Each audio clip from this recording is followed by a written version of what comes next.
Okay. This is written, you know, actually started out for you, after you graduated from high school, and the nature of the name of the project was to be from where the Acorns Fall, meaning what this what it was like now and when I was growing up is you will be later on in life, and the experiences you've had, and I'm just trying to do some kind of measurement from that to draw you a picture. And I've gone through here and I've listed events, and events things like transportation, school systems, education, social life, and so forth, so on. But Mobile was the nearest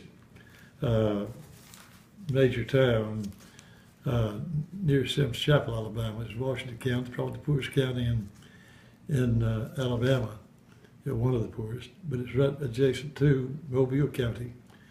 And I say this for a lot of reasons because there's so much difference in the two counties. We didn't have running water. We didn't have electricity. And the houses were built very poorly, most of them. There were areas such as the town of Citronelle, which was well developed, was done so by Yankees, and named for a flower. But Sims Chapel was a little rural community with a thriving sawmill economy. Pine products, you had turpentine, paperwood, which fed into the mills in Mobile, Alabama. So that road work, that is the building of roads and keeping and maintaining them, and the school system and the sawmill and farming, what little bit there really was in Washington County, on small scales, because most everyone had a garden, and that's pretty much what it was, You think of the South as a cotton growing area. Washington County was not one of those. It had some, and later on in life, my dad found out about those, and I wound up having to work the stuff, But that was really the real economy until later on in 1940, 48, 49, 50, after my great uncle Tom Clark came back. He was living in Texas, working as a civil service job with the Air Force in Corpus Christi, Texas. Well, he and Frank Bork, and our congressman at the time, knew each other real well and had been childhood friends. And Frank Borkin moved him to Brooklyn Air Force Base in Mobile to work there while he could go around and gather signatures to obtain the land from our great-grandfather, great-great-grandfather, because there was a lot of land. And they did this in order to drill for the chlorine, salt, if you will, please, and which these two major factories were developed out of that later on in life, which brought electricity and some other amenities, to the area. But that said, it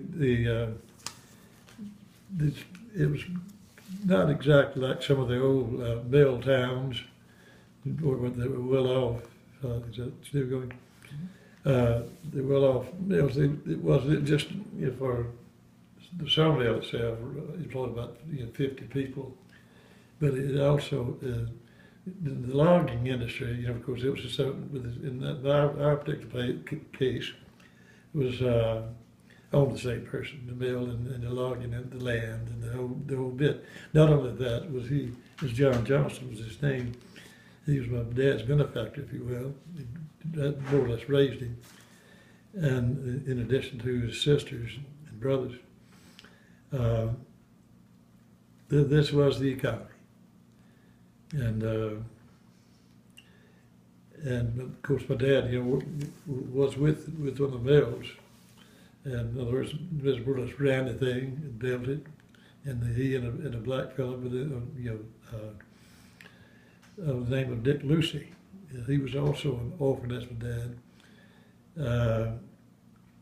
They're orphaned at the age of 5. Actually, they were the same age, and but they were one that developed this mill. But it was the grocers, and of course, and and Mr. Johnston, he really helped people, build their shacks. So that's basically what they were, And most everyone had a garden, and that's what pretty much lived off the garden. And of course, there was, as per the bigger mill towns, it had a store, which was connected to the post office. And there's no such place as Seventh Chapel, Alabama now, because of that. But there was also another little place I claimed, it was in Cheyenne. It's spelled not the CH spelling, but the SYHAN. It was a stop on the railroad, because we did have a passenger train service come through. Now that's really uptown, But they stopped at Seventh Chapel. That post office and that little mill store. And by the way, later on, we built a place to vote there. And of course, we had back those days too. Changing the subject, we had a poll tax. See, women hadn't been voting that long, when I was born. But the blacks definitely didn't vote, not Indians, because we had a lot. But our population, skipping a little bit here, it also contained another race, which they became a race, major, the mulatto. We call them Cajuns. But we had, which leads me to school systems. We had 3 school systems. In Mobile County, they actually had 4, because they had an Indian school. And my mother, which actually taught there for a while. But getting off that, I'm going to get back in the education thing here in just a bit.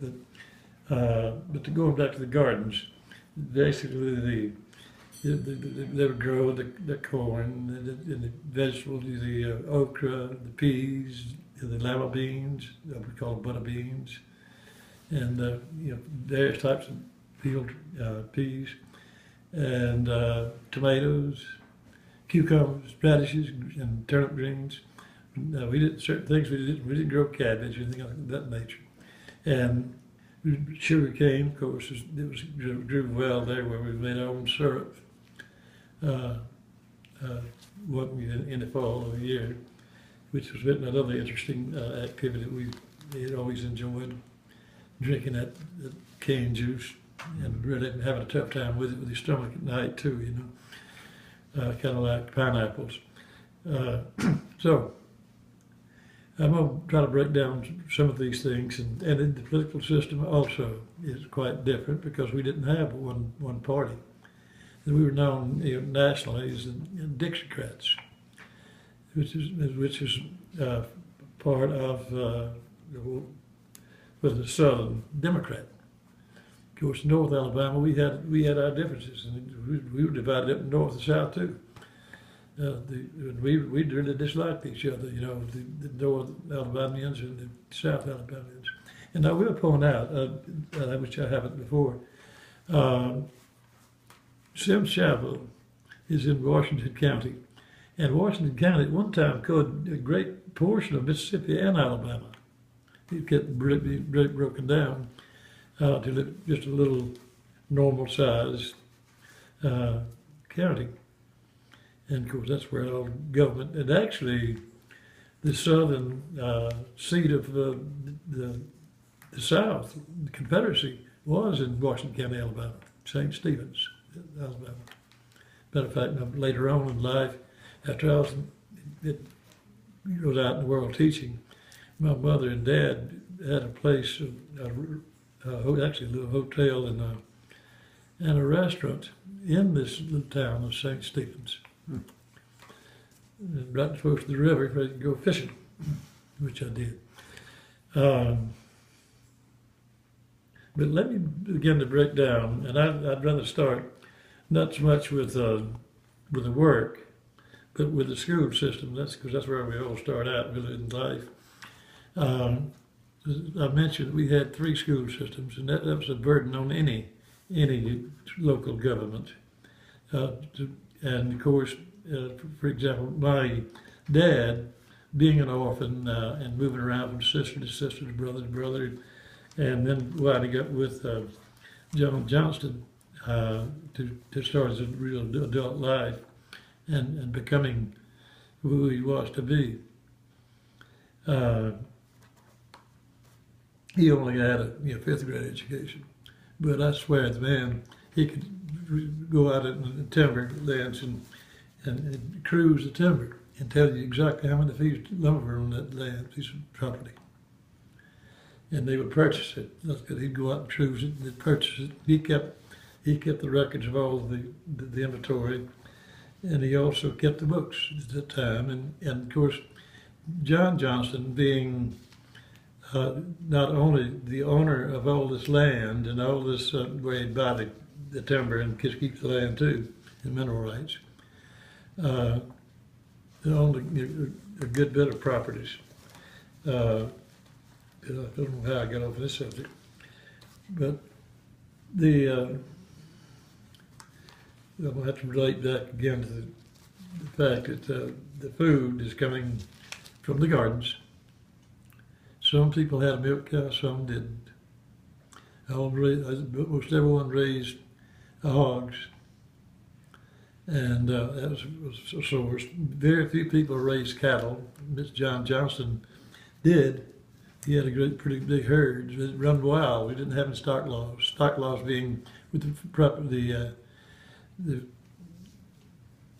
the cattle, and it must be fenced.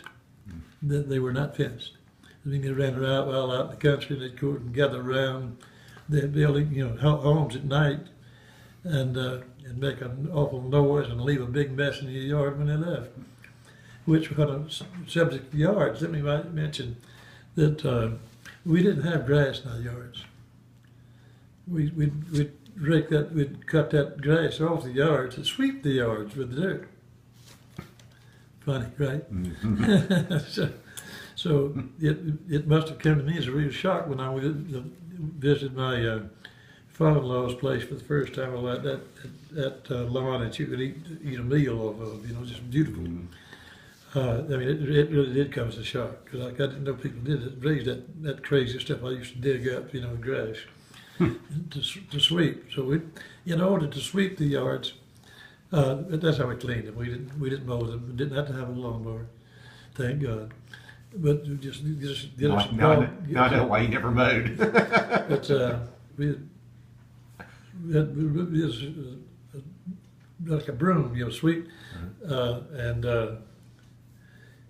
just gallbeers. That's what it grows near wetlands, in the wetlands, on the edge of wetlands. And all of them, we call them big flats, not wetlands. We didn't know what a wetland was. We knew they were wet, but we didn't know they were called wetlands. Mm-hmm. But a lot of stories about those, by the way. There's 8 acres and acres and acres and acres of those. And the soil was really not very good for anything except wetlands and timber. Mm-hmm. It did grow good timber, but not as good as the hills. And not using a guide here, I'm getting into trouble real fast. But I'm still bitching off the education. So you see, it wasn't a lot. We had to know how to cipher, read, do arithmetic. You had to know that. So multiply, and divide, add, and subtract. That was pretty much the functions of mathematics. and in reading, some of us succeeded, some didn't. Most people down there still haven't succeeded, but to this day, 2015. But to say that, to sum it up, there was nothing in Chapel, Alabama, but just some good people. Hard workers. There's daylight and dark, and by golly, when it went dark, it got dark because we didn't have electricity. We had lamps. We had to read anything at night. You had to have a fireplace or a good lamp, kind of like Abe Lincoln. You know, had to. So it wasn't much reading went on in my house during the night. As a matter of fact, there's no reading at night in my house.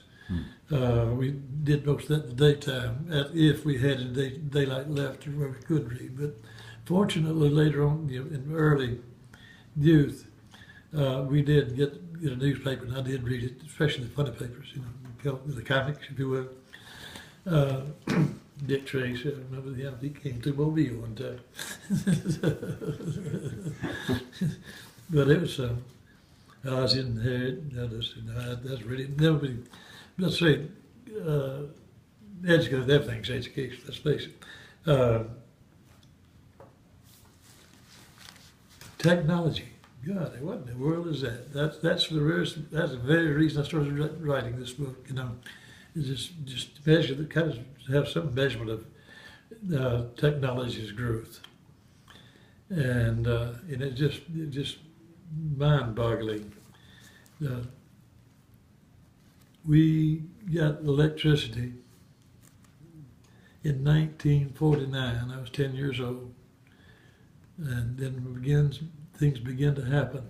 But I had, at the age of 7, I was introduced to power, because the house got smaller somehow. Just 2 bedrooms and a kitchen, porch, stairs. By the way, it was the back porch. It wasn't the front porch. That's where we did our washing. Dad did his shaving. I say washing clothes. And we had a shallow well, right where you could actually stand on the porch and draw the water, like with a windlass.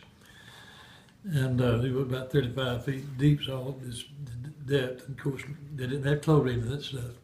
So that led to some real health problems, such as teeth, and bones. And while I'm on the subject of teeth, we didn't have toothbrushes. We did. So these fancy places down in Citronelle, they did, but we didn't. We had these old hickories. You go out and sit on a hickory tree, which we had plenty of those around the area, and we'd take your knife and just cut your little stick, and just cut the ends of it. Just make your bristles out of the end of one of the sticks, and we did have at our disposal some soda, bicarbonate soda. Mm-hmm. We used that and then to brush our teeth. If you get the kids to brush their teeth, mm-hmm. That was a real problem too, by the way. I remember going in the Navy, and they had so many people left around the country that came in there doing the same thing we had done. Mm-hmm. And the folks were pretty much all alike, because we were that middle class. What is middle class? There's no such thing out there in the country. There's 2 or 3 people maybe in the whole 20-mile radius that might have a house, a good house with all the amenities. Well, most of them, not all of them, but they were just the lucky ones, and they inherited somehow, got a hold of it, stole it, or whatever. But what I'm getting to is DC battery power that this Dad was going to build onto the house so we'd have room for the family. Because by that time, let's see, we had 5 boys his children. And here we were in these 2 bedrooms and a lean. There was a lean-to. I forgot about that. There's a kitchen and had a bed in there too. But it was tight living. And the kitchen, it was so small. That was the first house, that you really didn't do much. Wasn't able to do much there at all. And of course, back porch, we, washing of clothes, there. But before I start to go, I want to relate some things that are really bad stuff, I was, I haven't gotten into being born yet, have I? So that's like this theme. I was, little talk we're supposed to do in school, you know, in high school later on. And there was one of these boys, he came in, he said he had his process. That's what I was going to do, talk about a process. And his process was striking a match. And I never will forget that as long as I live. And so such a simple thing. So he went through this process of how he moved his fingers and but he did all this stuff, and then there it was. He said something you'd never seen before, never will see again. A flame. I created a flame. He says, well, sir, you just got a F. So what do you mean I just got an F? He says, you forgot to take the match out of the box. So we were kind of like that as far as our growth educationally down in Chapel, Alabama. We hadn't been taken out of the box yet.